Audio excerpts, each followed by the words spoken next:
ఓం సాయిరామ్. ఆ సాయినాథుని ఆశీర్వాదంతో ప్రతి ఒక్కరూ కూడా ఆనందంగా, ఆరోగ్యంగా, అష్టైశ్వర్యాలతో ఉండాలని మనస్ఫూర్తిగా కోరుకుంటున్నానండి. అనంతకోటి బ్రహ్మాండ నాయక, రాజాదిరాజా, యోగిరాజా, పరబ్రహ్మ, శ్రీ సచ్చిదానంద సద్గురు సాయినాథ్ మహారాజ్కి జై. కొన్నిసార్లు మన జీవితంలో సమస్యలు ఎక్కడి నుండి వస్తాయో, ఎలా వస్తున్నాయో, అసలు వాటికి పరిష్కారం ఏంటో తెలియని పరిస్థితిలో మీరు గురువుగారు సుబ్రహ్మణ్యం రాజు గారిని ఒక్కసారి సంప్రదించండి. శ్రీ షిరిడి సాయిబాబా ఆశీస్సులతో జాతకం చెప్తారు. ప్రేమ, పెళ్లి, ఉద్యోగం, ఆరోగ్యం, వ్యాపారం, సంతానం, భార్యాభర్తల మధ్య సమస్యలు, స్త్రీ పురుషుల గుప్త సమస్యలు, స్త్రీ పురుష వశీకరణం అన్నీ కూడా మీకు పరిష్కారం చూపిస్తారు.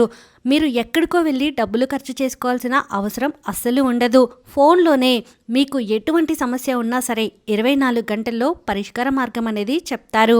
సుబ్రహ్మణ్యం రాజు గారు గురువుగారి దగ్గర ఎంతోమంది వారి సమస్యలకి పరిష్కారాన్ని పొంది ఇప్పుడు సంతోషంగా వారి జీవితాన్ని గడుపుతున్నారు.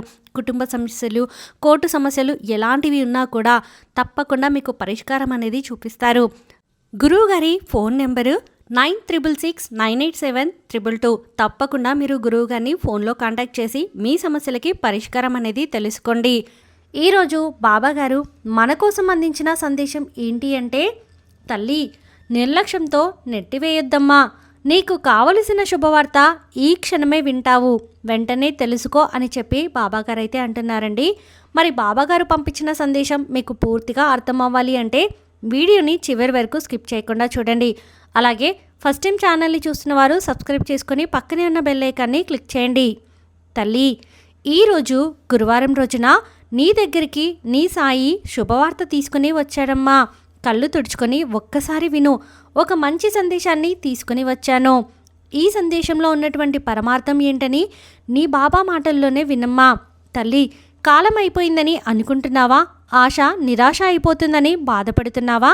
నాకు ఇంకా ఏమీ జరగదు, నా బ్రతుకు ఇంతే, అంతా అయిపోతుందని కృంగిపోతున్నావు కదా? ఇప్పుడు నీ బాబా చెప్తున్నాడు వినమ్మా. ఇప్పుడు నువ్వు ఎలాంటి పరిస్థితిలో ఉన్నా సరే నిన్ను మంచి స్థాయికి పైకి తీసుకొని వస్తాను. తల్లి, ఏది ఆలస్యంగా ఉన్నా, ఏ పరిస్థితినైనా సరే నీకు అనుకూలంగా మారుస్తాను. నీ మనసు నీకు ఊరటనిస్తుంది తల్లి. ఏ స్థితిలో ఉన్నా సరే తప్పకుండా మారుస్తాను. ఈ బాబా బిడ్డవు కదా, జీవితాంతం ఆనందంగా జీవించాల్సిన ఈ బాబా బిడ్డవి నీ జీవితం గెలుపుదారిలో వెళ్లాల్సిందే. ఓటమి తప్ప నాకు ఇంకేమీ రాదని నువ్వు ఒక నిర్ణయానికి వచ్చేశావు. అది కాదు తల్లి, నువ్వు ఇంకా అసలు జీవించలేదు, ఇంకా చాలా ఉంది. రోజు రోజుకి నీ జీవితం నిండు కుండ లెక్క ఉండుగా ఉంటుంది. నీ మనసులో ఉన్న అన్ని సంకటాలు కూడా విసిరి పారేసాయి. నువ్వు సాయి బిడ్డవమ్మా, ఇంకా బ్రతకాల్సిన బిడ్డవని చెప్పాను కదా, మర్చిపోవద్దు. నీ జీవితాన్ని అనుకూలమైన ఆలోచనతో ప్రారంభించాలి. నీకు ఎన్ని కఠినమైన పరీక్షల్లో నువ్వు చిక్కుకొని బాధ చెందడానికి తప్పేంటో తెలుసా తల్లి? కొన్ని ఆలోచనలు చేయడానికి ఒక మనిషిని వెతుకుతున్నావు. ఏదైనా సరే ఒక సలహా కోసం నువ్వు ఎదురు చూస్తున్నావు. ఎవరైనా సరే ఏదైనా సరే చెప్తారేమో అని చెప్పి అనుకుంటున్నావు. ఎందుకంటే నా బిడ్డవైన నువ్వు ఎప్పుడూ కూడా అయోమయంలోనే కదా ఉన్నావు. ఎప్పుడూ కూడా ఒకరి తోడు కోసం ఆరాటపడుతూ ఉన్నావు.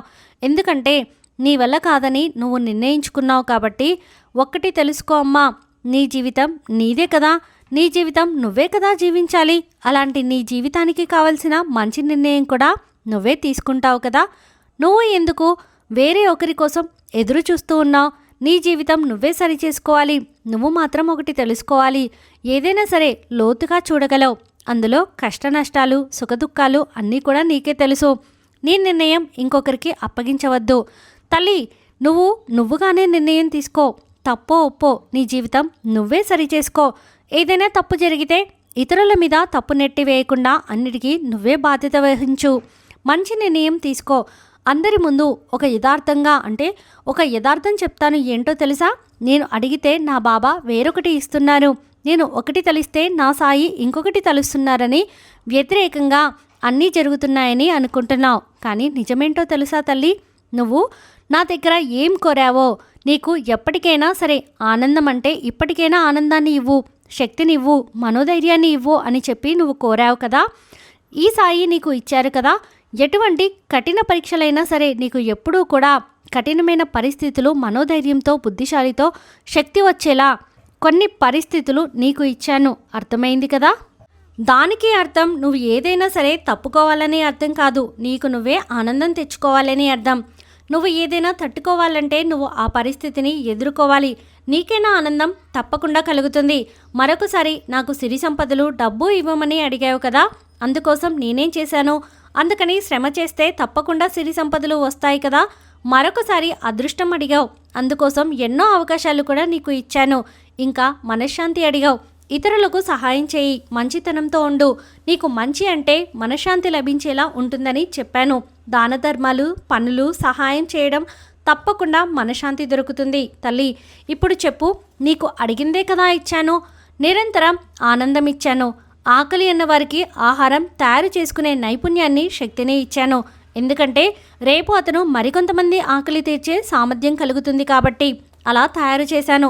అదేనమ్మా నా ఆలోచన. అందుకే ఒకటి అడిగితే ఇంకొకటి ఇస్తున్నానని అభిప్రాయపడుతున్నావు. నిదర్శనం నీకు తెలిసింది కదా. నువ్వు కోరిన కోరిక అంటే తప్పకుండా తీరుస్తాడని, బాబా నీకు ఇస్తాడని, ఏది కూడా ఇవ్వలేదని అనుకోవద్దమ్మా. కోరినవన్నీ ఇస్తాను తల్లి అని చెప్పి ఇవ్వలేదని నువ్వు అస్సలు బాధపడవద్దు. ఇప్పుడు ఉన్న సందర్భం వ్యతిరేకంగా ఉందని అనుకోవద్దు. నీకు అంతా సానుకూలంగా మారుతుందమ్మా. లాభం వచ్చేలా అన్నీ జరుగుతుంది. నీ మనసును బాధ పెట్టుకోవద్దు. ఏం జరుగుతుందో దానికి ముగింపు రావాలి కదా. నీ సమయంలో కావాల్సింది నీకు తప్పకుండా వస్తుంది తల్లి. జీవితంలో జరిగే ప్రతి దానికి కూడా అన్నిటికీ ఒక కారణం ఉంటుంది. ఆఖరికి అన్నిటికీ ఒక ముగింపు కూడా ఉంటుంది. కష్ట సమయంలో ఈ ఒక్క మాటని గుర్తుంచుకో, నీకు మంచి జరుగుతుంది. కాస్త అంటే కాస్త సమయంలో ఎవరైనా సరే సహాయపడతారంటే ఆ ఒక్కరే, భగవంతుడే. కాబట్టి దేనికి కూడా బాధపడవద్దు. అన్నిటినీ తట్టుకునే ధైర్యాన్ని ఈ బాబా నీకు ఇస్తాడు కదా. ఎట్టి పరిస్థితుల్లో అయినా సరే నీ బాబా నీ చెయ్యి వదలరు. ఈ విషయం నీకు గుర్తుంది కదమ్మా. నీ దారిలో ఒక్క అడుగు వేయి. ఏ పని చేసినా సరే ఓం సాయిరామ్ అని చెప్పి అనుకో. అడుగు వేసి నువ్వు పడపోయినా సరే తట్టుకోవడానికి నేను ఉంటాను తల్లి. తప్పకుండా నీకు అంతా మంచే జరుగుతుంది. అన్నిట్లో కూడా నీ బాబా నిన్ను మంచిగా ఉంచుతారు. నువ్వు కోరుకున్న గెలుపే నీకు వస్తుంది. నీ చెయ్యి వదలకుండా నడిపిస్తాను అని చెప్పి బాబాగారైతే అంటున్నారండి. ఈ వీడియో నచ్చితే ప్లీజ్ లైక్ చేయండి. మరికొంతమంది సాయి భక్తులకు వీడియోని షేర్ చేయండి. ఫస్ట్ టైం ఛానల్ని చూసిన వారు సబ్స్క్రైబ్ చేసుకొని పక్కనే ఉన్న బెల్ ఐకాన్ని క్లిక్ చేయండి. ఓం సాయిరామ్ అని కామెంట్ చేయడం అస్సలు మర్చిపోవద్దండి. ఆ సాయినాథుని ఆశీర్వాదంతో ప్రతి ఒక్కరూ కూడా ఆనందంగా, ఆరోగ్యంగా, అష్టైశ్వర్యాలతో ఉండాలని మరొక్కసారి మనస్ఫూర్తిగా కోరుకుంటున్నానండి. సర్వే జన సుఖినో భవంతు. ఓం సాయిరామ్.